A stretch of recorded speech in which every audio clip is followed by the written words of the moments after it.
Apa perbedaan adab dan akhlak? Nggak ada beda sebenarnya. Ya, sama aja. Akhlak, adab, etika, moral itu antum membedakannya dari sisi apa antum bedakan? Ada sebagian orang yang berusaha untuk membeda-bedakan itu, etika. Oh, bukan moral itu bukan akhlak. Akhlak lain dengan moral, ya. Aneh juga sebenarnya ya. Terlalu dipaksakan ya. Kan ada juga tuh yang beda-bedakan. Oh, yang namanya akhlak itu bukan moral. Etika itu beda dengan adab. Saya kira itu sama aja. Ya, satu benda dengan nama yang berbeda-beda, tapi bendanya itu juga. Ya adab, ya etika, ya moral, ya akhlak sama. Antum beda-bedakan pun dasarnya apa?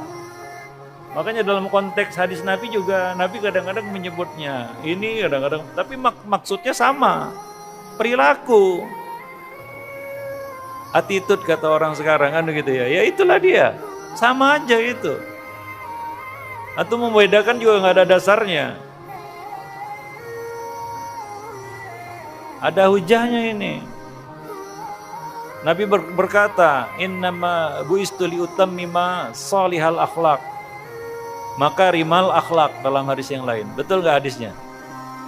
Sungguhnya aku diutus untuk apa?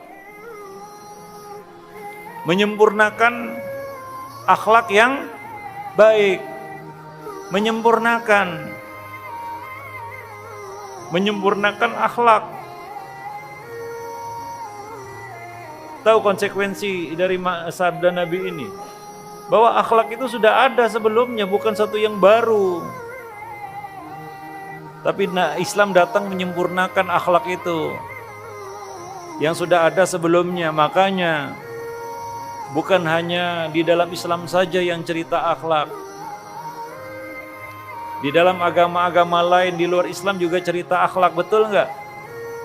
Iya, dan mereka mengenal akhlak itu. Makanya saya katakan tadi, akhlak itu benda yang nyata, bukan benda gaib. Bisa dilihat orang, si muslim maupun si kafir, non muslim. Bisa melihatnya, bukan suatu yang gaib ini.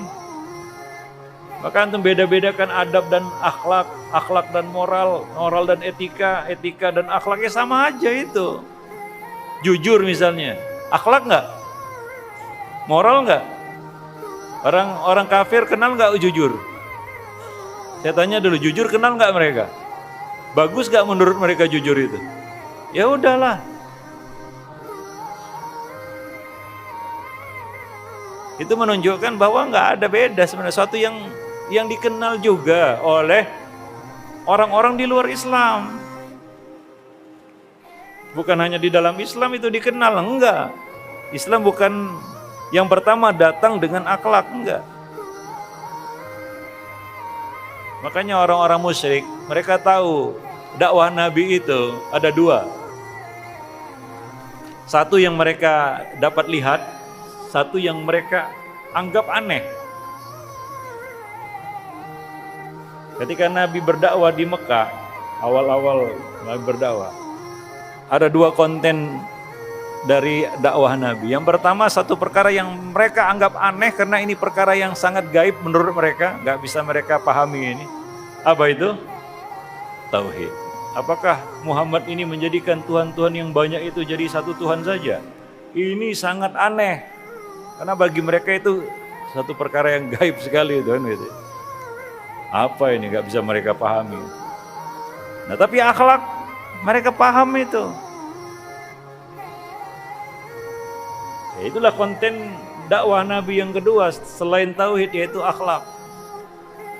Yaitu Nabi mengajak mereka supaya menyambung silaturahim, menolong orang yang perlu pertolongan dan lain sebagainya, jujur. Dan ini yang diakui oleh orang-orang musyrik. Sehingga mereka menggelari Nabi Al-Amin, ya, terpercaya, jujur, amanah. Mereka tahu itu.